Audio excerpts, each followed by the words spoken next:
Hello friends, ओसप coding के channel पर आपका हार्दिक स्वागत है। दोस्तों, आज हम शुरू कर रहे हैं पाइथन में ऑब्जेक्ट ओरिएंटेड प्रोग्रामिंग कॉन्सेप्ट को। लास्ट 2 लेक्चर में हमने कोशिश की है कि थोड़ा सा क्लैरिटी डेवलप हो जाए कि ऊप्स का में डिफरेंस क्या रूटीन प्रोग्रामिंग अप्रोच से, और कौन से वो इम्पॉर्टेंट फीचर है जो किसी ऑब्जेक्ट ओरिएंटेड प्रोग्रामिंग लैंग्वेज के साथ होना जरूरी है। हमने डिस्कस किया था एब्स्ट्रैक्शन, एनकैप्सुलेशन, इनहेरिटेंस और पॉलीमॉर्फिज्म। ये 4 ऐसे इंपॉर्टेंट फीचर है जो हर object oriented programming language carry करती है और उसके बेसिस पर अपना पूरा प्रोग्रामिंग पैराडाइम इम्प्लीमेंट करती है। तो आज हम शुरुआत करेंगे 2 सबसे इम्पॉर्टेंट एलिमेंट की। चूँकि जब हम ऊप्स की प्रोग्रामिंग की शुरुआत करते हैं तो सबसे पहले बात करते हैं क्लास और ऑब्जेक्ट की, यहीं से शुरुआत होगी। तो आज हम इस लेक्चर में इतना डिस्कस करेंगे कि टर्म क्या है, क्योंकि इसके पहले हमने स्टैंडर्ड डेटा टाइप्स को पढ़ा है सब। हमने इंटीजर वैल्यू को हैंडल किया है, फ्लोटिंग वैल्यू, कैरेक्टर, स्ट्रिंग। हमने डिफरेंट ग्रुप डेटा टाइप को भी समझा था अलग अलग, जैसे हमने डिक्शनरी को समझा था, ट्यूपल को समझा था, लिस्ट को समझा था। बाद में हमने इवन अरे मॉड्यूल को भी डिस्कस किया, प्रोग्रामिंग डिफरेंट एलिमेंट्स को समझा। यहाँ से थोड़ा सा चेंज आएगा प्रोग्रामिंग में, जो अभी तक हमने पढ़ा वो सब भी एज इट इज़ यूज़ कर पाएंगे, लेकिन प्रोग्राम लिखने की अप्रोच में डिफरेंस है। अप्रोच में डिफरेंस क्यों है, वो पॉइंट अब हम यहाँ पर आके आज शुरुआत कर रहे हैं। हम सबसे पहले बात करते हैं क्लास ऑब्जेक्ट की। जब भी ऊप्स के पैराडाइम की बात होती है तो सबसे इम्पॉर्टेंट रोल यहाँ पर प्ले करती है 2 टर्म, क्लास और ऑब्जेक्ट। तो पाइथन क्लास का क्या रोल है? Basically class is also a user defined data type. जैसे मैं रूटीन डेटा टाइप बनाता हूँ, लेकिन उन डेटा टाइप के साथ में अपनी अपनी डेफिनेशन है, क्लियर। लेकिन यहाँ पर क्लास जो है वो बहुत प्रैक्टिकल डेटा टाइप है। अगर मुझे रियल वर्ल्ड के बहुत ज़्यादा क्लोज जाना है या मुझे रियल वर्ल्ड प्रोग्रामिंग प्रॉब्लम्स को सॉल्व करना है तो क्लास हमें वो सपोर्ट प्रोवाइड करती है। तो क्लास के साथ में क्या क्या इंपॉर्टेंट बात होती है ये थोड़ा समझना जरूरी है। Class in Python is a blueprint for creating object. मतलब रियल टाइम एंटिटीज़ को जब आप फील करोगे, समझोगे, तो उसका लेआउट, उसका ब्लूप्रिंट हमको कौन प्रोवाइड करता है? क्लास। जैसे मुझे बोला जाए कि इस मार्कर को अगर मुझे फिजिकली डिफाइन करना है तो इसकी एक लॉजिकल डेफिनेशन देना पड़ेगी आपको, कि एक क्लास होगी मार्कर जो बताएगा इसकी हाइट क्या है, विड्थ क्या है, प्राइस क्या है इसकी। ऐसे कई सारे, इसकी जब लॉन्च वैल्यू होगी, किस समय रिलीज हुआ प्रोडक्ट, ऐसे कई सारे एट्रीब्यूट होंगे जो दुनिया की हर एंटिटी को डिफाइन करने के लिए ज़रूरी होते हैं। जैसे मुझे सपोज स्टूडेंट को डिफाइन करना है तो क्लास के थ्रू हम स्टूडेंट को डिफाइन कर पाएंगे। स्टूडेंट में क्या इंपॉर्टेंट बात होगी? उसका रोल नंबर होगा, उसकी क्लास होगी, फ़ोन नंबर होगा, father's name, address, date of birth, उसके इंस्टीट्यूट का नाम होगा, ब्रांच का नाम होगा। ये सारे एट्रीब्यूट किससे रिलेटेड है? स्टूडेंट से रिलेटेड है। तो जब क्लास टर्म की बात की जाती है तो एक वो कंप्लीट ब्लूप्रिंट देती है कि फ्यूचर में आपका फिजिकल ऑब्जेक्ट इस तरीके का दिखेगा। तो किसी भी ऑब्जेक्ट को विजुलाइज करने के लिए आपको एक फ्रेमवर्क देना पड़ता है, एक ब्लूप्रिंट देना पड़ता है, जिसको हम बोलते हैं क्लास। तो क्लास एक बहुत जेनरिक डेटा टाइप है, बहुत कॉमन डेटा टाइप है, जिसके बेसिस पर दुनिया की हर programming language object oriented programming paradigm को इम्प्लीमेंट करती है। शुरुआत क्लास से ही होती है। सबसे पहले हमें क्लास को समझना है। तो ये बंडल करती है किस किस चीज़ को? डेटा और फंक्शनलिटी को। मतलब क्लास के साथ में 2 इंपॉर्टेंट बात होगी, डेटा जो अभी तक खुले रूप में लिखते थे हम लोग, और उसी डेटा पर काम करने वाले फंक्शन। इनको बंडल कर देती, इनको ग्रुप कर देती क्लास, एनकैप्सुलेट कर देती इसको। तो क्लास टर्म का मतलब समझ में आ रहा है क्या हो गया? अब डेटा और उस डेटा पर काम करने वाले फंक्शन, इनको लाकर हम किसी स्पेसिफिक क्लास में डिफाइन कर सकते हैं।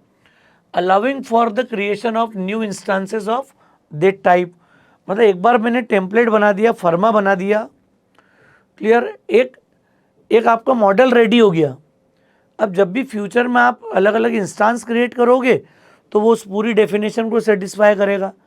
कितना डेटा है, कितनी मेथड्स हैं, किन फंक्शंस को मैं यूज़ कर रहा हूँ यहाँ पर, ये सारी चीज़ें इस क्लास बॉडी के साथ पहले डिफाइन होगी, फिर उसके इंस्टांस हम क्रिएट करेंगे। Each instance can have attributes to maintain its state.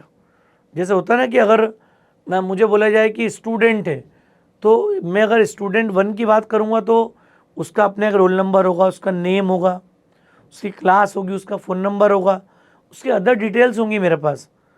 फिर सेकंड स्टूडेंट भी होगा, उसका अपना roll number, name, other details होंगी। मतलब मैं 2 स्टूडेंट को 2 डिफरेंट इंस्टांस के रूप में डिफाइन कर पाऊंगा, 2 डिफरेंट ऑब्जेक्ट के रूप में डील कर पाऊंगा। तो फिजिकल एंटिटी के रूप में हम आगे बात करेंगे ऑब्जेक्ट की। अभी हम बात कर रहे हैं इसके ब्लूप्रिंट के बारे में कि ऑब्जेक्ट बनते किस बेसिस पर हैं। तो बनेंगे हमेशा किस बेसिस पर, क्लास के बेस पर। क्लियर। और मेथड होगी यहाँ पर जो मॉडिफाई करेगी उस स्टेट को या डिफरेंट ऑपरेशंस को परफॉर्म करेगी। मतलब दुनिया के हर ऑब्जेक्ट में 2 चीज़ें होंगी, एट्रीब्यूट जिसको मेनली हम लोग क्या बोलते हैं, डेटा पार्ट, प्रॉपर्टीज, एट्रीब्यूट एक ही बात है। और दूसरी बात क्या होगी, मेथड्स, जिनको आप बोलते हो फंक्शंस, बिहेवियर, ये बोल सकते हैं इसको पर यहाँ पर। मतलब एक तो हो गया एट्रीब्यूट्स, प्रॉपर्टीज, और दूसरा उस एट्रीब्यूट पर काम करने वाली मेथड्स, फंक्शंस। फंक्शन नॉर्मली जो हमने पाइथन में अभी तक पढ़े, लेकिन जब वो क्लास के साथ आते हैं ना तो उसको हम क्या नाम बोलेंगे, मेथड्स। किसी स्पेसिफिक ऑब्जेक्ट के बिहेवियर को हम किससे डिफाइन करेंगे, उसकी डिफाइंड मेथड के साथ में। तो फंक्शन शब्द में बोलता हूँ किसको, जो अभी तक हम इंडिविजुअली यूज़ करते आ रहे थे। अलग अलग पर्पज़ के लिए आपने फंक्शन बना दिया ताकि मैं रीयूजेबिलिटी मेंटेन कर पाऊँ।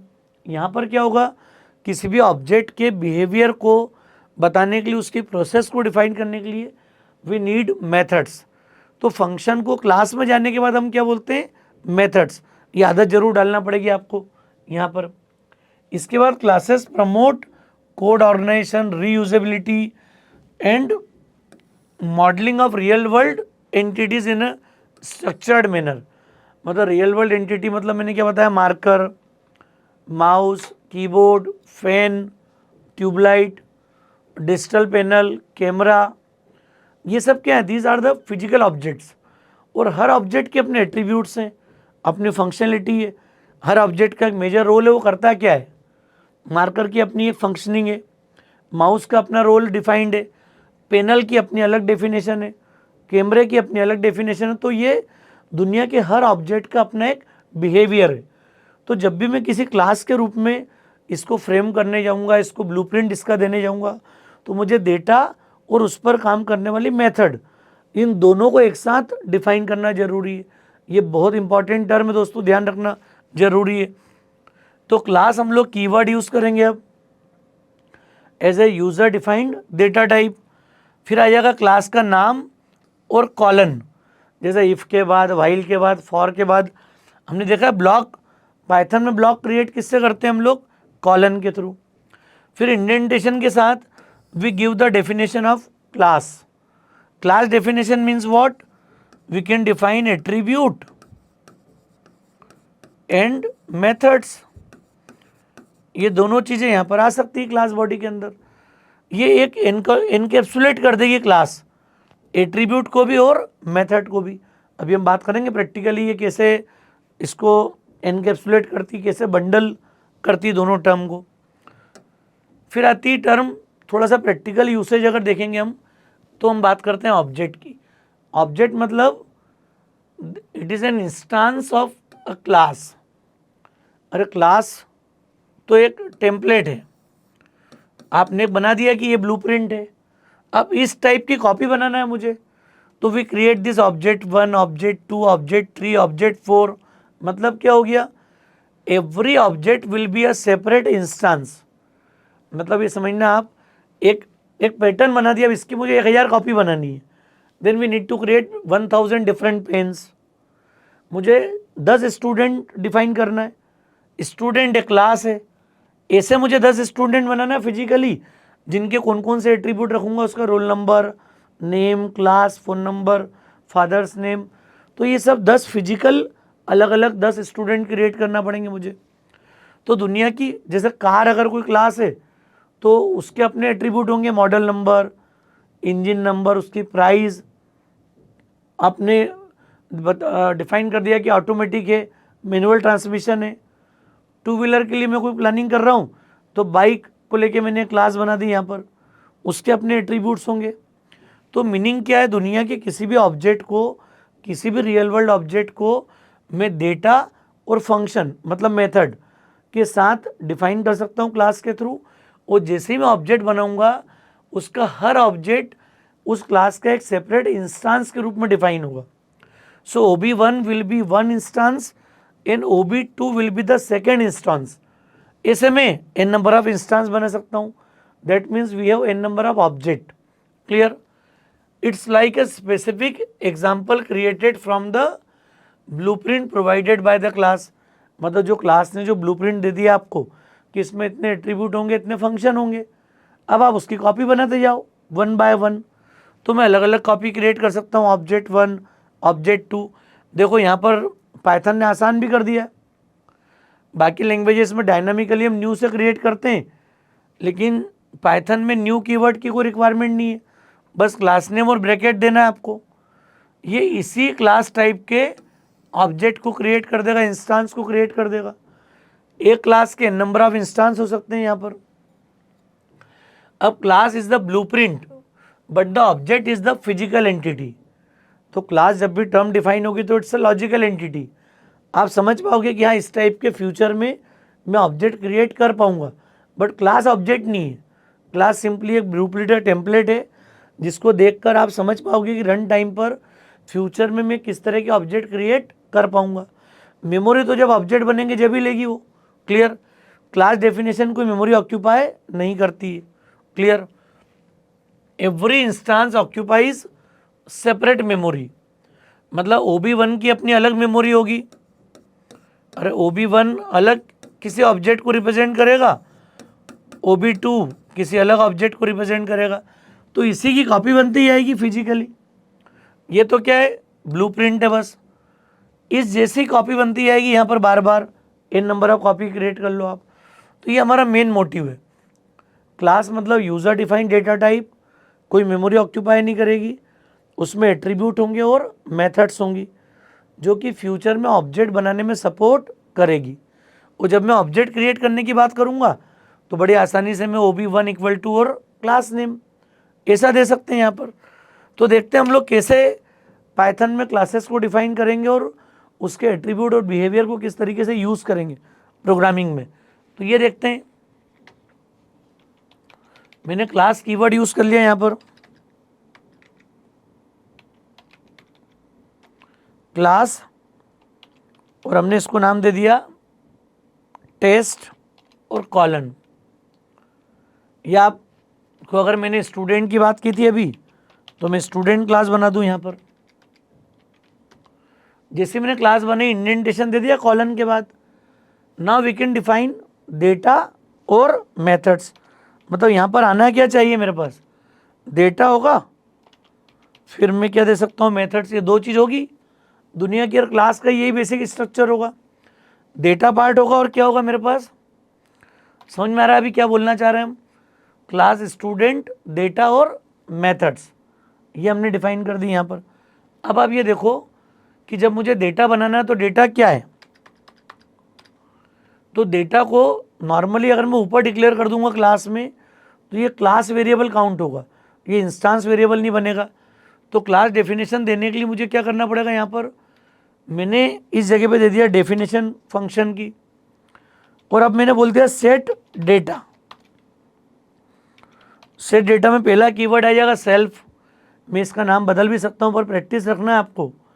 जैसे अगर जावा पढ़ी हुई तो वहाँ दिस होगा, C++ में दिस पॉइंटर है, जावा में दिस रेफरेंस होता है, पाइथन में उसको कन्वेंशनली हम लोग क्या बोलते हैं, self. It's not a rule, मैं चेंज कर दूंगा तो भी चलेगा। और यहाँ पर मैं बोल सकता हूँ कि रोल नंबर हो मेरे पास और नेम आ जाए। और इस डेफिनेशन में क्या क्या ले लूँ मैं, यहाँ पर self dot roll number assign कर दूं मैं किसको, रोल नंबर को, और सेल्फ डॉट नेम असाइन कर दे हम किसको, नेम को।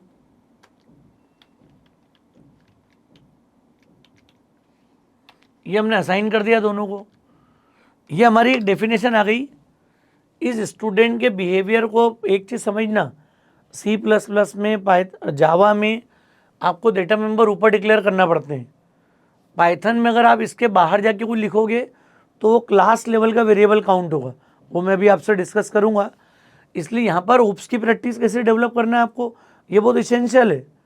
ये कन्फ्यूज़न नहीं आना चाहिए। यहाँ लिख के पता लगा ऊपर लिख के प्रोग्राम बना रहे, रोल नंबर नेम मैंने यहाँ बाहर लिख दिया तो वो क्लास लेवल के वेरिएबल हो जाएंगे, फिर वो सारे इंस्टेंस के लिए उसकी वैल्यू कॉमन हो जाएगी यहाँ पर। लेकिन यहाँ पर जो डेटा अंदर आता है ना मेथड बॉडी में, जिसको मैं सेल्फ के साथ में लिख रहा हूँ, ये वेरिएबल उस क्लास के इंस्टेंस वेरिएबल काउंट होंगे। तो इस क्लास में रोल नंबर हो गया और नेम हो गया अभी यहाँ पर। क्लियर, समझ में आ रहा है केस? अभी हम बात करेंगे फिर डिफाइन, और मैंने बोल दिया डिस्प्ले डेटा, और कॉलन करके मैंने यहाँ पर प्रिंट कर दिया।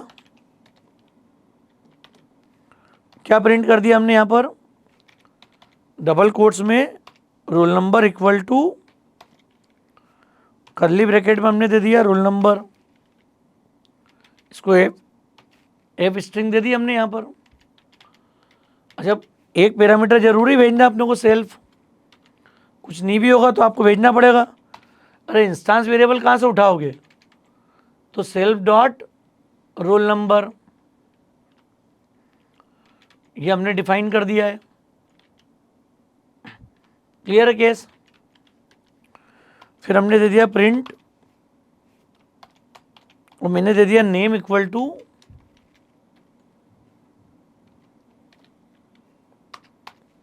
और यहाँ कर्ली ब्रैकेट में हमने क्या दे दिया? Self dot name.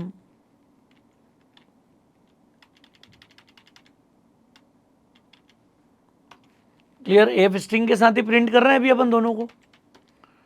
तो ये मैंने एक सिंपल सी क्लास बना दी जिसका बिहेवियर क्या हो गया। अब मैं मेन में आ गया हूँ, देखो आप क्लास स्टूडेंट, आई मैं सेट डेटा शब्द का यूज़ कर रहा हूँ यहाँ पर।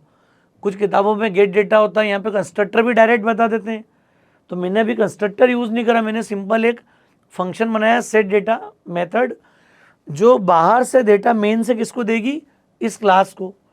तो स्टूडेंट क्लास ये दो एट्रीब्यूट रखेगी, रोल नंबर और नेम। मतलब समझ में आ रहा है क्या करना चाह रहा हूँ मैं यहाँ पर? इस क्लास में दो एट्रीब्यूट आ गए, रोल नंबर और नेम, और जिसको मैंने यहाँ पर प्रिंट कर लिया सेट करने के बाद। तो मैं ऑब्जेक्ट कैसे बनाऊंगा? S1 इक्वल टू, मैंने बोल दिया स्टूडेंट, पहला स्टूडेंट क्रिएट कर दिया मैंने। S2 बराबर, पहले एक की बात ही कर लेते हैं अपन। अब मैंने बोला S1 डॉट सेट डेटा, हमने इसको बोल दिया 1001 रोल नंबर, और स्टूडेंट का नाम दे दिया मैंने अवनी। क्लियर है केस? अब मैंने प्रिंट कर दिया S1 डॉट डिस्प्ले डेटा, ये मैंने फंक्शनिंग दे दी। अभी देखो यहाँ से ना मेन आ गया, ये मेन का पार्ट है। आप चाहो तो मेन डिफाइन करके भी कर सकते हो, मैं तरीके बता चुका हूँ पहले। मेन एक फंक्शन बना लो, बाहर से मेन कॉल कर लो। पाइथन मेन लिखना नहीं पड़ता हमको, जो इस इंडेंटेशन से लिख रहे हैं पूरा कोड किसका हो गया? मेन का। और ये क्लास डेफिनेशन हो गई। इस टाइप का मैंने एक इंस्टेंस क्रिएट कर दिया S1। जैसे मैंने S1 क्रिएट करा, कॉन्सेप्ट क्या है देखो आप, मेरे पास रोल नंबर है और नेम है। जैसे मैंने S1 बनाया है, S1 ने क्या किया? रोल नंबर और नेम एक ऑब्जेक्ट है, ये किसी मेमोरी लोकेशन पे आ गया 3500 पे, और S1 will refer to this location. ये एक स्टूडेंट है, जब डेटा लिया मैंने 1001 अवनी, तो इस ऑब्जेक्ट में जाके वैल्यू स्टोर हो गई।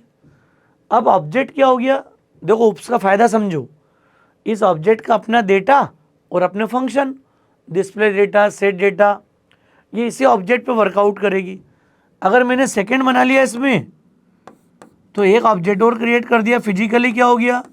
अब जो मेरा ब्लूप्रिंट है उसके हिसाब से मैं हज़ारों ऑब्जेक्ट बना लूँ। अब यहाँ पर इसका एड्रेस कुछ और है, इसका रोल नंबर होगा 1002, और मैंने दे दिया आदित्य। समझ में आ रहा है केस क्या है यहाँ पर? देखो समझो आप, मैंने एक ऑब्जेक्ट क्रिएट करा, उस ऑब्जेक्ट में क्लास बनी, क्लास में मेरे पास रोल नंबर है और नेम है। रोल नंबर नेम के लिए जैसे मैंने इंस्टेंस क्रिएट करा S1, तो ये अवनी ऑब्जेक्ट है। अभी इसका अपने रोल नंबर नेम मैंने 2 ही फील्ड लिए अभी समझाने के लिए। आप name, fathers name, address, class सब कुछ ले सकते हैं अपन। अभी मैंने सिर्फ समझाने के लिए, शुरुआत के लिए कितनी लिए, 2 फील्ड। थोड़ा सा आप क्लास के कॉन्सेप्ट को समझ पाओ। क्लियर। अब क्या करूँगा, रन टाइम पे देखो आप, इसको पहले मैं रन कर रहा हूँ सिंगल वाले केस को। क्या हो गया देखो, 1001 और अवनी प्रिंट हो गया, रोल नंबर नेम। मतलब फ़ायदा क्या हो गया आप समझो, मैंने डेटा दिया, ऑब्जेक्ट में जाके वैल्यू सेट करी। अच्छा, गलती से कुछ बुक्स में लिखा रहता है गेट डेटा, कुछ किताबों ने लिखा तो वही पढ़ाना शुरू कर दिया लोगों ने, तो ये हमेशा सेट डेटा हुआ। हमको हमेशा मेन वाली साइड में खड़े होकर बात करना है। क्लास एक डेटा टाइप है और मेन मेरा एग्जीक्यूशन पॉइंट है। एग्जीक्यूशन कहाँ से शुरू हो रहा है, मेन से। तो I always set value from main. तो मेन से मैं वैल्यू सेट करूंगा किसको, क्लास को। So it will be set data. ये हमेशा ध्यान रखना, जब हम डेवलपमेंट करेंगे ना, तो सेट और गेट का महत्व समझ में आएगा आपको मेजॉरिटी ऑफ केसेस में। सेट मतलब हमेशा असाइनमेंट, क्लियर, और गेट मतलब वहाँ से वैल्यू रिट्राइव करना है, रिट्रीव करना है मुझे। तो ये मैंने अभी डिस्प्ले डेटा बना दी है। मैं चाहता तो get roll number, get name, 2 अलग अलग मेथड बना सकता था यहाँ पर। और पाइथन में तो रिटर्न करने का पावर भी, दोनों को रिसीव करके मैं यहाँ प्रिंट कर सकता हूँ। अभी एक साथ रिटर्न कर देता रोल नंबर और नेम, ट्यूपल में रिटर्न हो जाएगा मेरे पास, मैं उसको रिसीव करके प्रिंट कर दूंगा अंदर वैल्यू के साथ में। यही पॉसिबल है। अभी मैंने सिर्फ बताया कि S1 स्टूडेंट है। अब मैं इसी की एक कॉपी बना दूं, देखो आप जरा। अब now we can work on multiple student. समझना बात को। अब आप, मैंने इसको बोल दिया S2। अब ये S2 के डेटाबेस सेटिंग करेगा, जाके देखो आप क्या सेट करेगा, 1002 और मैंने नाम दे दिया था अभी आदित्य। अब इसको मैं रन करूंगा तो क्या हो गया, देख रहा है। ये मैंने बात की थी कि 2 अलग अलग ऑब्जेक्ट, जैसे मैं S2 ऑब्जेक्ट की बात करूंगा तो उसकी मेमोरी अलग क्रिएट होगी, उसमें जाके 1002 और आदित्य सेट हो गया, डेटा असाइन हो गया यहाँ पर। क्लियर। और पाइथन में हम लोग देखते हैं, अगर मैं एक जैसा डेटा बार बार दूंगा ना, तो रेफरेंस बनाएगा, फिजिकल ऑब्जेक्ट क्रिएट नहीं करेगा फिर, क्योंकि इसका हैश कोड तो सेम ही जनरेट होगा कहीं ना कहीं इंटरनली। तो ये जितने प्रोग्रामिंग लैंग्वेजेस चेंज हो रही है, थोड़ा सा स्टोरेज का प्लान भी चेंज हो रहा है, वो भी हमको थोड़ा समझना ज़रूरी है यहाँ पर। तो ये हमारी शुरुआत है अभी। अब मैं जब रन करूँगा देन यू विल सी, देखो आप रोल नंबर 1001 अवनी, फिर रोल नंबर 1001 और अवनी। मतलब मैंने नीचे वाला ऑब्जेक्ट को चेंज नहीं करा अभी। ये S2 ऑब्जेक्ट की डिस्प्ले मेथड कॉल होगी, तो ये डेटा रोल स्टूडेंट 1 का आ गया, ये डेटा स्टूडेंट 2 का आ गया। 2 ही फील्ड ली मैंने समझाने के लिए। तो ये जो वेरिएबल है इनको हम बोलते हैं इंस्टांस वेरिएबल। कौन से वेरिएबल, जिनको मैं ये मेथड बॉडी के अंदर यूज करता हूँ। And now in Python there is no need to define them outside this method. Method के बाहर क्लास के अंदर, जैसा हम C++ में करते हैं, जावा में, उसकी यहाँ पर नीड नहीं है। पाइथन ने बहुत स्मार्टली इसको हैंडल किया। यहाँ पर किसी वेरिएबल की नीड नहीं है। अगर मैं कोई वेरिएबल लिखता हूँ बाहर जाके, तो आपको समझना पड़ेगा। देखो यहाँ पर एक बड़ी इंपॉर्टेंट बात, मैंने जाके दे दिया एक वेरिएबल डिक्लेयर कर दिया इस जगह पे, अब कॉलेज नेम। ये कॉलेज नेम सारे बच्चों का कॉमन है, अरे सारे बच्चे एक ही कॉलेज के हैं। क्लियर। तो मैंने कॉलेज नेम एक फील्ड ले ली और इसको मैंने दे दिया, सपोज नाम दे दिया IIT इंदौर। क्लियर है केस। अरे कॉलेज नेम हमने क्या दे दिया, IIT इंदौर। अब ये जो एट्रीब्यूट है ये मुझे यहाँ सेट करने की रिक्वायरमेंट नहीं। क्यों? क्योंकि ये इस पूरी क्लास के लिए कॉमन होगा। इसको बोलते हैं क्लास वेरिएबल। जो वेरिएबल मैं अंदर असाइन कर रहा हूँ सेल्फ के थ्रू, जिनको असाइन कर रहा हूँ, they are what they are the instance variable. ये हर ऑब्जेक्ट के अलग अलग बनेंगे यहाँ पर। और ये जो मैंने कॉलेज नेम लिख दिया बाहर जाके, और अगर मुझे डिस्प्ले मेथड के साथ इसका नाम भी बताना है, क्लियर, हर स्टूडेंट का कॉमन है वो, तो हमने लिख दिया एफ, डबल कोट्स में लिख दिया कॉलेज नेम इक्वल टू, और क्या साइन कर दिया हमने, और यहां वेरिएबल दे दिया कौन सा, कॉलेज नेम।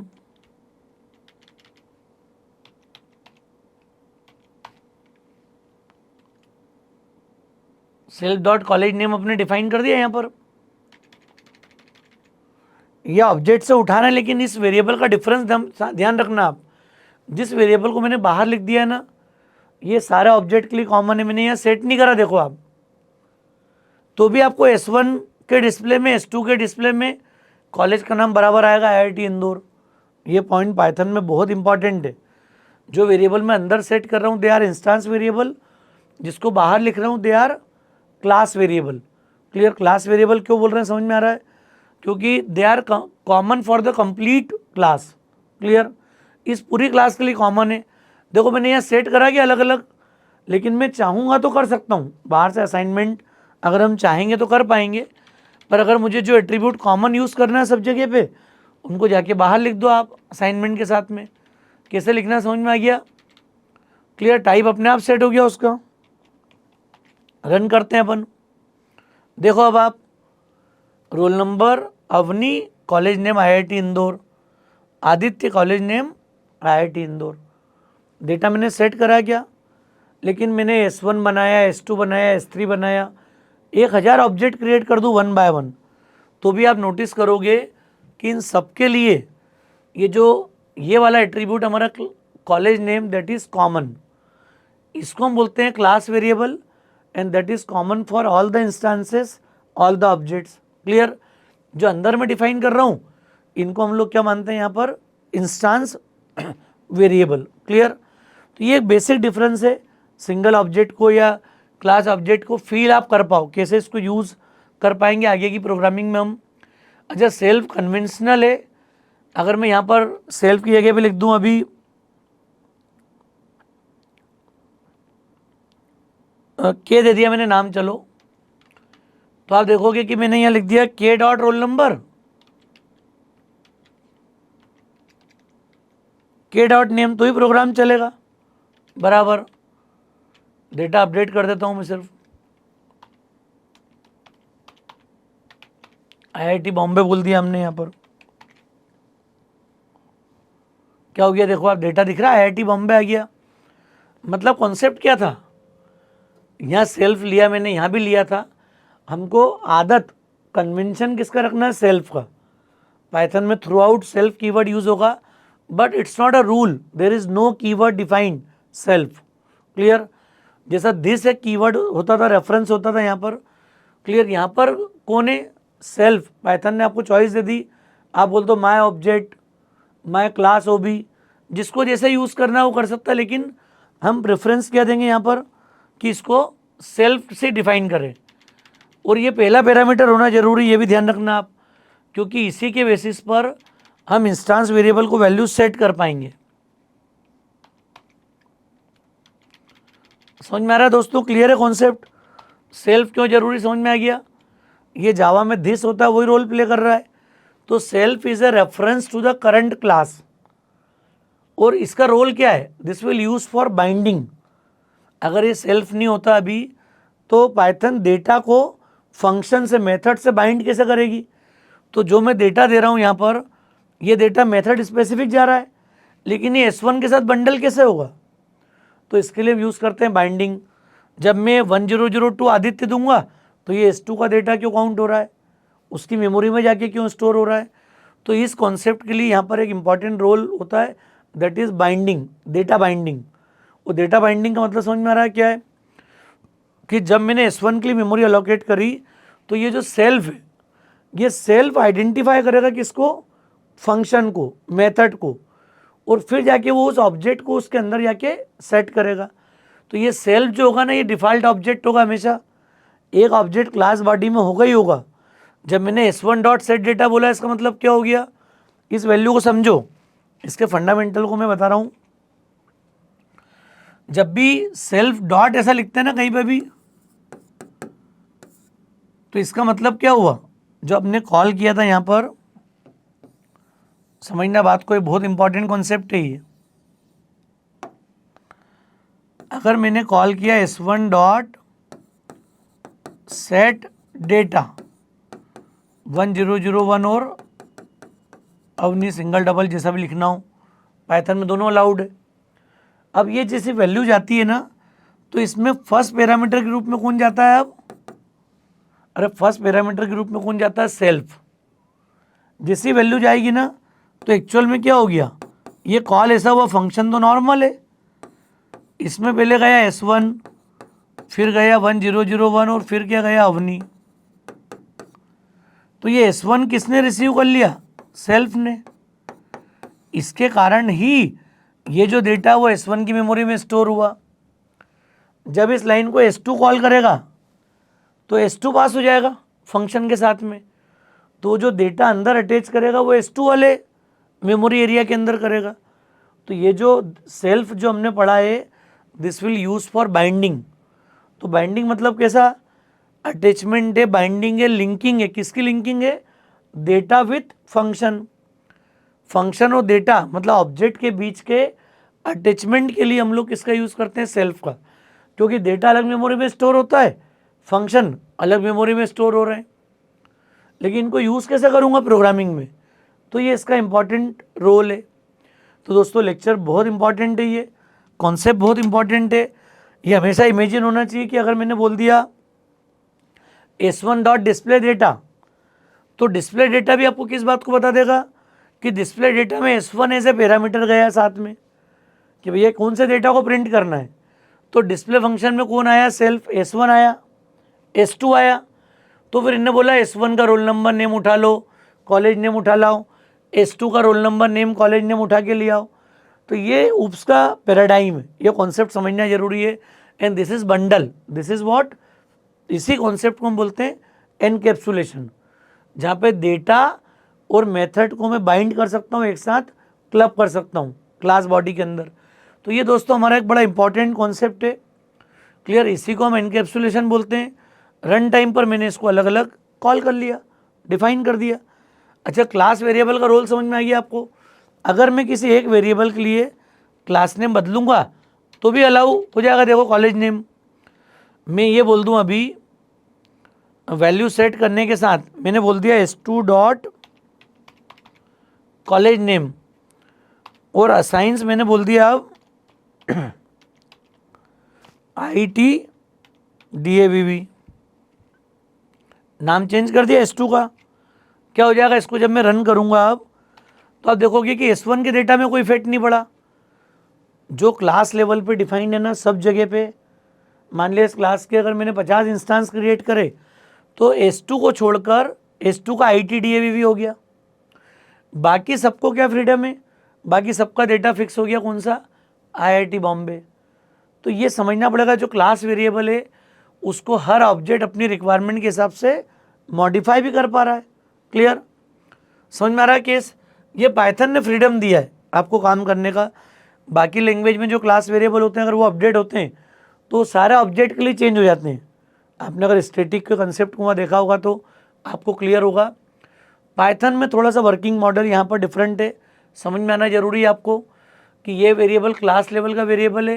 ये जो अंदर डिक्लेयर करें दे आर इंस्टेंस वेरिएबल, इनको जब भी रिफ़र करेंगे तो ये एक्चुअल ऑब्जेक्ट की मेमोरी में इन इंस्टेंस वेरिएबल का रोल है।